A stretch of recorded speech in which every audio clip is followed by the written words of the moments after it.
We'll walk through because the compost area is just on the other side. It's actually super at the heart of the farm, actually. It's electric fence too, so be careful.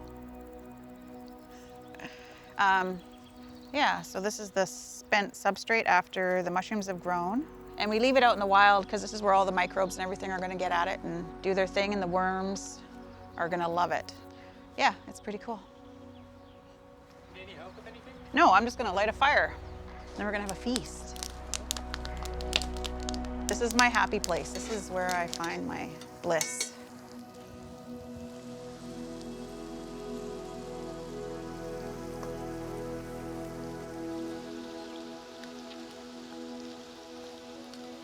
It's my favorite way to cook.